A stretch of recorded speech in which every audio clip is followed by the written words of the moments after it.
पाहतो सारी डॉक्टर कुणीकडे चाल म्हणलं तर त्याला मोटर लागत फी लागत. तो दर्शनाला येतो किती फी झाली तिची. अशा काही ठिकाणी अशा गती असतात.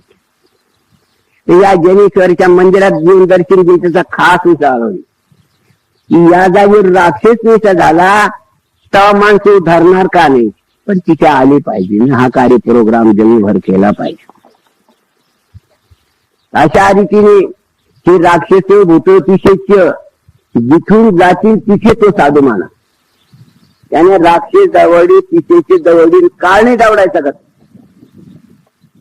का हो वकील साहेब. तुम्हाला आता अनुभव दिलाय की राक्षस कुतूर कुतूर करून दावडीतो आणि काळणी दावाडे जायचा का. अंतर्यामी ओळखा, हे बहिरंगाच्या नादी लागू नका. शाखा पल्लव रुकाचे हे कान होती हे का बीजाचे, पाणी घेणे मुळाचे ते मुळीच घाबे. असा जो एक परमेश्वर त्याच भजन करा. मुळालाच पाणी घाला.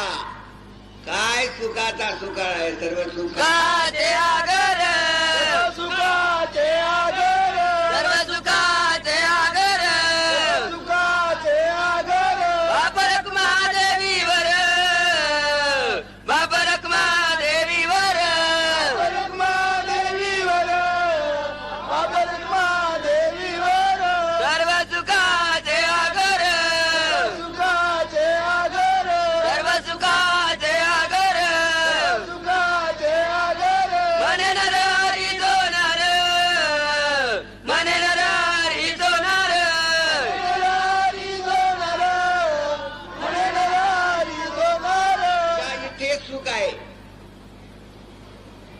सांडोनी हरिहरा नमो न देव दुसरा. स्तुती करावे ईश्वराची, करू नये कधी व्यर्थ नराची. आपल्याला सुख संपन्न करण्याकरिता भगवंताने गीतेमध्ये अर्जुनाला सांगितलंय. त्रैगुण विषय वेदा त्रैगुण भवार्जुना निर्द्वेंद नित्य सत्वस्थ निर्योगात्मवा. या तीन वेदाच्या आणि या तीन मनाच्या भानगडी सोड. मन मना भो मत भक्त्या मध्याजी माम नमस्कार करू. माझा भक्त हो, मला नमस्कार कर. भक्ती करणं म्हणजे काय.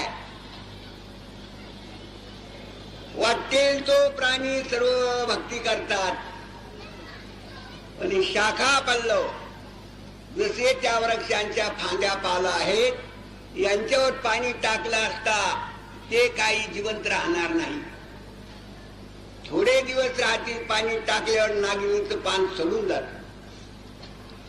पाणी त्या मुळालाच घातलं पाहिजे. म्हणून मी तो मीच या जवा.